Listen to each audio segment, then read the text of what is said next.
누가복음 18장 1절로 8절까지 말씀 한 절씩 교독하겠습니다. 예수께서 그들에게 항상 기도하고 낙심하지 말아야 할 것을 비유로 말씀하여 이르시되 어떤 도시에 하나님을 두려워하지 않고 사람을 무시하는 한 재판장이 있는데 그 도시에 한 과부가 있어 자주 그에게 가서 내 원수에 대한 나의 원한을 풀어주소서 하되 그가 얼마 동안 듣지 아니하다가 후에 속으로 생각하되 내가 하나님을 두려워하지 않고 사람을 무시하나 이 과부가 나를 번거롭게 하니 내가 그 원한을 풀어주리라. 그렇지 않으면 늘 와서 나를 괴롭게 하리라 하였느니라. 주께서 또 이르시되 불의한 재판장이 말한 것을 들으라. 하물며 하나님께서 그 밤낮 부르짖는 택하신 자들의 원한을 풀어주지 아니하시겠느냐. 그들에게 오래 참으시겠느냐. 내가 너희에게 이르노니 속히 그 원한을 풀어주리라. 그러나 인자가 올 때에 세상에서 믿음을 보겠느냐 하시니라. 제가 기도에 대해서 설교하기 위해서 이것저것 살펴보다가 네이버 지식인에서 아주 흥미로운 그런 질문을 보았습니다. 제목은 기도의 응답은 언제 오는 걸까요? 하는 그런 제목이었습니다. 이 사람이 뭐라고 썼냐면 제가 얼마 전에 로또 3,000원어치를 사고 1등이 되게 해달라고 하나님 앞에 기도를 했습니다. 가정 형편이 말이 아닌지라 지푸라기를 잡고 싶은 그런 심정이었거든요. 그런데 1등이 아니라 4등이 당첨되었습니다. 신기해서 이 얘기를 교회 전도사님과 우연치 않게 하게 됐는데 너무 자기 일처럼 기뻐하시면서 꼭 감사하는 마음으로 11조를 해야 나중에 1등도 주실 것이다 라고 말했다고 합니다. 저희 어머니는 연세가 많으셔서 병이 있으신데 돈이 없다 보니 병원에 잘 못 가고 약국에서 약을 사다 먹으며 버티는데 사실 어머니의 건강 때문에 2년 넘도록 하나님께 기도해 왔거든요. 목사님께 안수기도를 받기도 하고 제가 3일을 금식하기도 했는데 별 차도가 없더라고요. 그 전도사님께 기도의 응답이 언제 올까 너무 답답한 마음으로 상담을 했는데 제가 먼저 하나님 나라와 그의 의를 구하지 않고 사사로운 기도를 해서 응답이 없다라고 말씀하시더군요.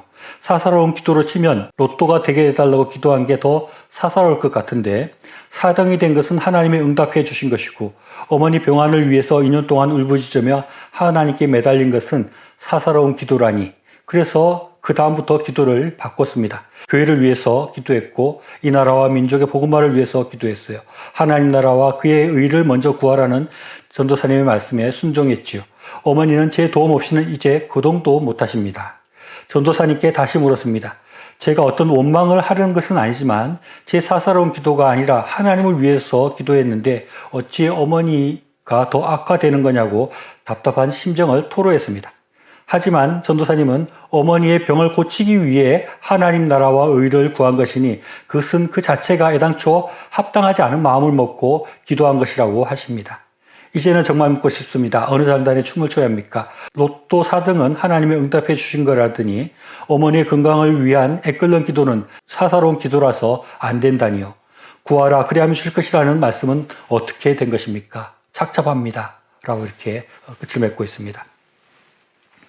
요즘 하도 가짜가 많으니까 이 사연이 진짜인지는 알 수 없으나 이 사연의 주인공은 기도하다가 낙담하게 된 그 사연을 이렇게 말을 하고 있습니다.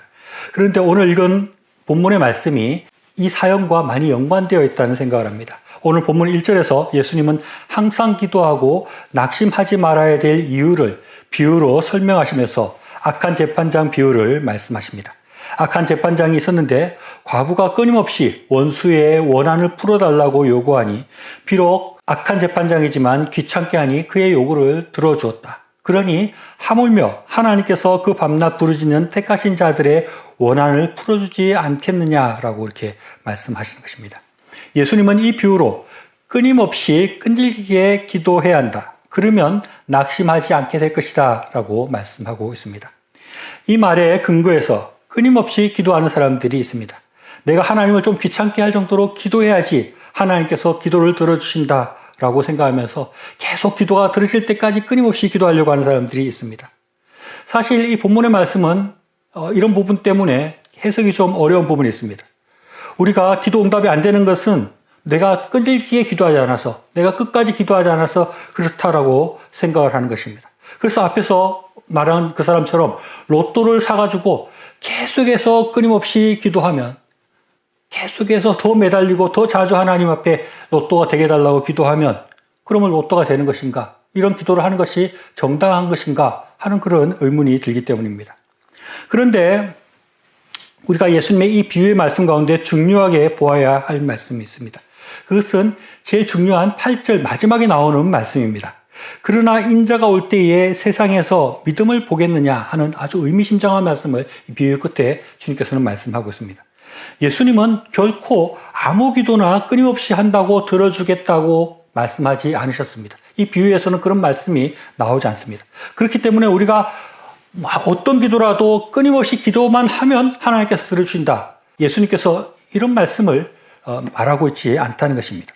유명한 부흥사인 빌리그레암 목사는 우리는 종종 기도의 응답을 예스만이라고 착각을 한다. 그러나 반드시 기억해야 될 것은 노도 응답이라는 것을 기억해야 한다라고 말을 했습니다. 하나님께서 무조건 기도를 들어주신다고 말씀하지 않으셨습니다. 하나님의 판단에서 하나님께서 합당한 그런 기도를 들어주시고 그렇지 않은 기도는 거절하시고 노라고 말씀하시는 것입니다. 그러나 우리가 온전하고 하나님 마음에 합한 기도를 끊임없이 할 때는 그 기도를 하나님께서 들어주시겠다는 것이 오늘 비유를 통해서 예수님께서 말씀하시는 것이라고 할 수 있습니다. 그리고 이 비유에서 중요한 것은 인자가 올 때에 세상에서 이런 믿음을 보겠느냐 하는 것이 또 예수님께서 꼭 말씀하고 싶은 것이라고 할 수 있습니다. 즉 예수님께서는 말세 때가 되면은 사람들이 기도하지 않는다는 것입니다. 특히 끊임없이 믿음을 가지고 기도하지 않는 그런 세대가 있기 때문에 내가 그렇게 열심히 기도하고 끊임없이 기도하는 사람을 보지 못한다고 말씀하고 있습니다. 앞에서 말한 기도에 대해서 질문한 사람은 먼저 로또에 대한 기도를 했습니다. 그의 기도는 이루어지지 않았습니다. 물론 4등이 당첨되었으니까 기도가 이루어졌다고 할 수 있겠지만 제 생각에는 이 로또 4등 되고 난 뒤에 이 사람은 끊임없이 로또를 한동안 샀을 것 같습니다. 4등이 됐으니까 이제 1등도 되겠지 하고 계속 로또를 샀는데 안 되는 것입니다. 그러니까 더 이상 로또에 대해서는 기도를 하지 않았다고 생각이 듭니다. 그것은 잘 포기한 것이라고 할 수 있습니다. 하나님께서 그렇게 끊임없이 기도한다고 해서 로또가 되게 하는 방법으로 그의 기도를 응답해 줄 것 같지 않기 때문입니다. 하나님께서는 제가 하나님의 뜻을 잘 알 수는 없지만 하나님께서는 그런 기도 제목에 대해서는 노라고 이렇게 말씀하셨을 것 같습니다. 두 번째 이 사람의 기도는 가난과 어머니의 병환에 관한 기도였습니다. 그는 2년간 기도했다고 했습니다. 그런데 병환에 차도가 없고 계속 어려운 형편이 계속되고 하나님께서 기도를 안 들어주신다고 생각되어 있어서 마음이 착잡해졌다는 것입니다. 다른 말로 말하면 낙담을 하게 되었다는 것입니다. 예수님의 말씀은 이런 사람에 관한 말씀이라고 할 수 있습니다. 2년간 기도해서 응답이 안 되었다고 낙담하고 기도를 그만두지 말고 끊임없이 하나님 앞에 기도해라. 그러면 하나님께서 재판장이 귀찮아서 그 소원을 들어줬듯이 하나님께서 언젠가 그 소원을 들어줄 것이다. 그 기도에 응답할 것이다. 고 말씀하는 것입니다.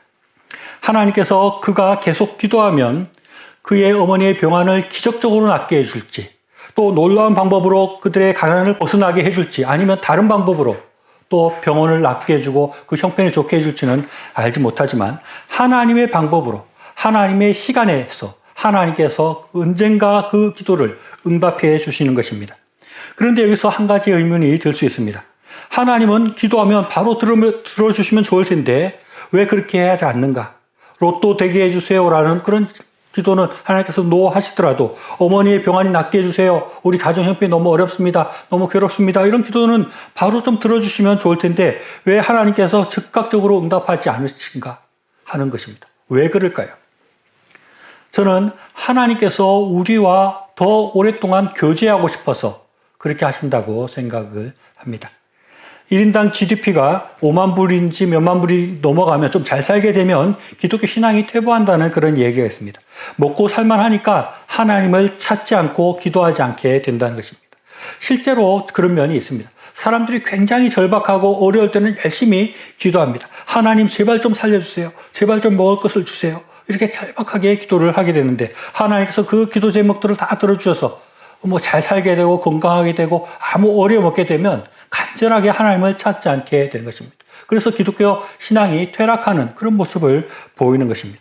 그래서 하나님께서 금방 모든 소원들을 다 풀어주는 것이 아니라 오랫동안 기도하도록 하나님과 그 교제하도록 그렇게 하기 위해서 하나님께서 늦게 응답해 주신다고 생각할 수 있습니다.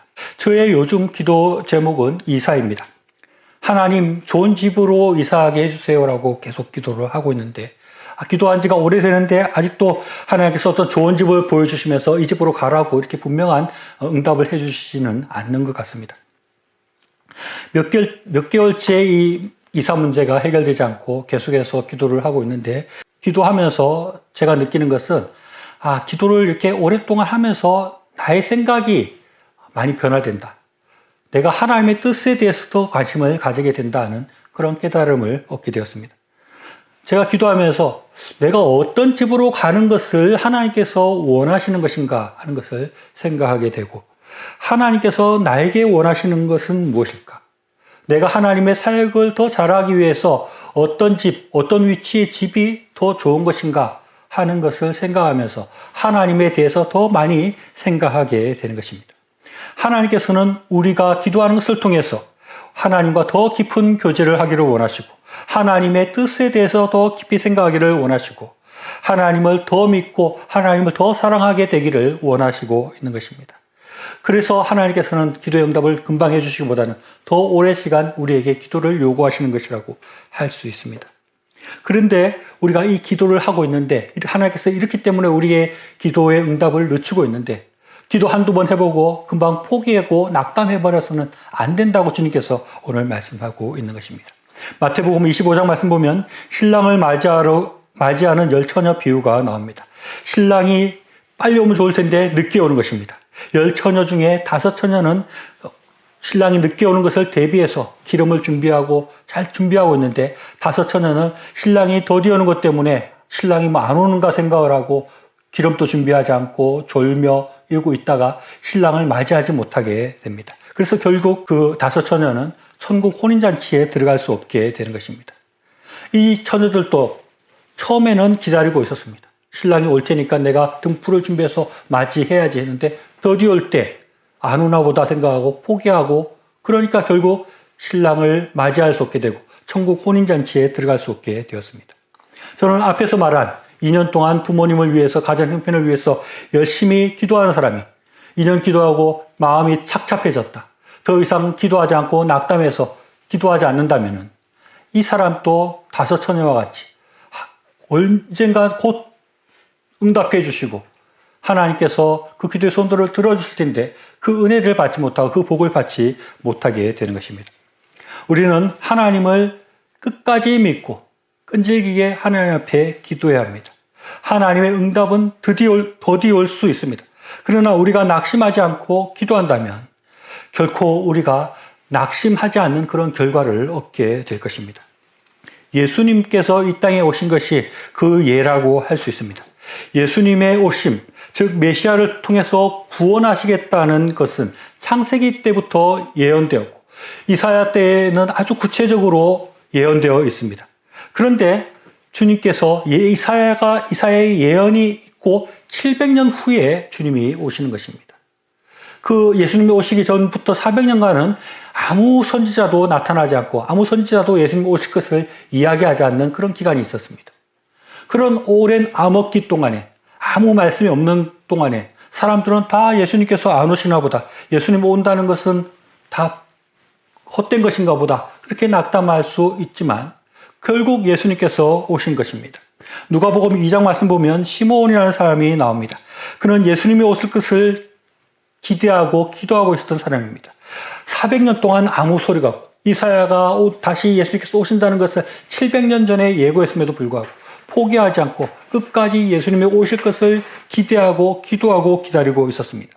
그러니까 그가 성전에서 예수님을 만나게 되는 것입니다. 이 시므온은 이렇게 예수님을 만나서 이렇게 말합니다. 누가복음 2장 28절로 32절입니다. 시므온이 아기를 안고 하나님을 찬송하여 이르되 주제여 이제는 말씀하신 대로 종을 편안히 놓아주시는도다. 내 눈이 주의 구원을 보았사오니 이는 만민 앞에 예비하신 것이요 이방을 비추는 빛이요 주의 백성 이스라엘의 영광이다 라고 하는 것입니다. 하나님의 약속은 더디 이루어지는 것 같으나 하나님의 때에 예수님께서 오셨습니다. 그래서 그 예수님께서 우리를 구원하시고 우리에게 참된 평화와 구원과 하나님이 함께 하시는 임마누엘의 복을 주셨습니다. 오랫동안 기도했던 것들이 응답되는 것입니다. 오늘 본문 말씀에서 예수님께서는 우리에게 항상 기도하고 낙심하지 말아야 될 것을 비유로 말씀하셨습니다. 우리가 낙심하지 않고 낙담하지 않고 기도하면 그 기도는 하나님의 때에 하나님의 방법으로 틀림없이 응답될 것입니다. 하나님은 우리와 대화하기를 원하십니다. 우리의 기도를 듣고 그 기도 속에서 하나님은 우리와 서로 교통하기를 원하시는 것입니다. 우리가 낙담하지 않고 끊임없이 기도할 때 우리는 하나님의 지혜를 알게 되고 하나님의 뜻을 얻게 되고 하나님의 위로를 얻게 되고 하나님의 응답을 받게 될 것입니다. 기도하면 낙심하지 않습니다. 기도하면 낙심할 수가 없습니다. 기도할 때 우리가 낙담과 낙심으로부터 벗어나게 되는 것입니다. 우리가 낙담하지 않고 항상 기도하여서 하나님의 응답과 큰 복을 받아 누리는 저와 여러분의 삶이 될 수 있기를 바랍니다.